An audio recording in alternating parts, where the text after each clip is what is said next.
Hi, everybody. It's Joy from the Women's AI Visibility Institute. And it's Friday, and we're going to recap what we talked about all week.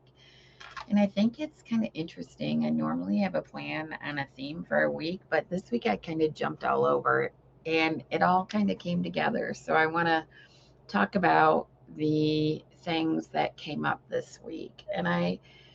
The first thing I want to talk about is how important your bio page is on your website. So many times it's a template, the content is thin, but what we have learned from the state studies is AI goes to the bio page first. So that page needs to be heavy with content, and the content needs to be factual, data based. For example, you should put when you graduated from college, where you went to college, when you were admitted to the bar, where you were admitted at the bar, cases that you've won, FAQs that people ask you, a video introducing yourself, any articles that you've written, anytime you've been cited in a publication, those types of data points that AI can go out and verify, trust you, build the trust with you that what you say on your bio page is actually true and can be verified. And I'm not saying put that the stuff you put on your bio page wouldn't be true. It has to be verified. That's what AI is looking for. Another thing that we covered is why AI doesn't find women lawyers in Florida.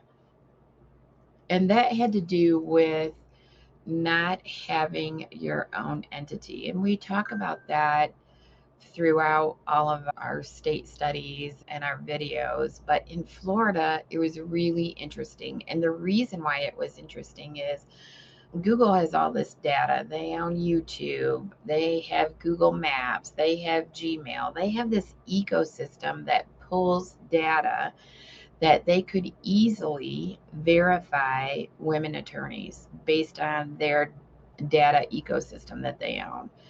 And what Florida showed us is they don't. Gemini scores were the lowest in Florida for women attorneys because just because they have a lot of data doesn't mean that you're going to show up. That study was 422 attorneys, and that was fascinating to see. Just because you have a big data pool to pull from doesn't mean you're going to show up. And then the last point I want to hit on for our recap is waiting is not an option for women. This is the first mover advantage. And when you don't take advantage of it, don't think it's a wait and see. It's not a wait and see. AI is looking to make a connection. AI is looking to answer a question that someone is asking. Who's the best attorney in Miami? Who's the most qualified, experienced divorce attorney in Austin, Texas, who handles personal injury cases that has won $1 million cases. Whatever the prompt is that a prospect is looking for, AI only wants to answer that question. That's all they're looking to do. And if there's no structure and data to back it up, you're not going to be found. And I watched this podcast this week saying women have to have a fair foundation first before they can tackle AI. No, no, that's not true. You don't have the luxury of waiting.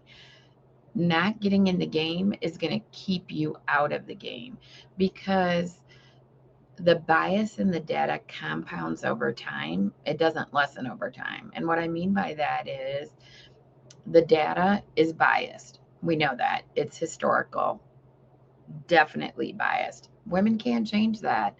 What they can change is the live search. And that's why you can't wait. Perplexity does live searches and it cites their sources. And if the sources aren't accurate, you're not going to be found and then you're not going to be referred. So I just saw a statistic that it's almost 40%, I think it's 37% of people start with an AI platform, 37%. That's only going to go up next year and the year after that.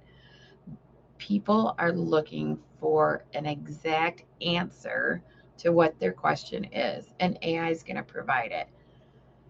AI is going to go out and search for the best possible response. It's a machine, and that's what it's trained to do.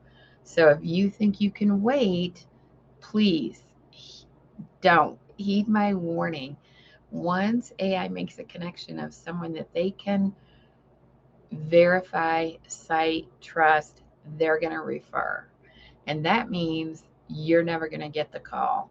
You can't measure calls you don't get. What you can measure is where are people coming from to find you? What have you done to be found by AI? All those things you can act upon and learn from. What you can't is find out who didn't call you because they couldn't find you. So that's our recap for this week. We are finishing up our study in New York, so that'll be coming out in the next couple of weeks.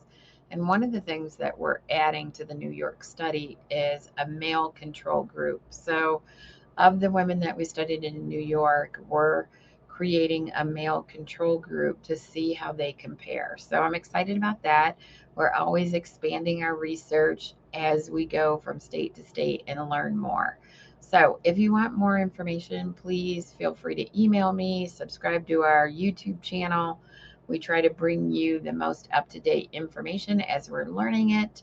I hope you have a great weekend and enjoyed this recap, and I will see you next time. If you want to reach out, my email is joy@wavinstitute.com. Thanks so much for your time.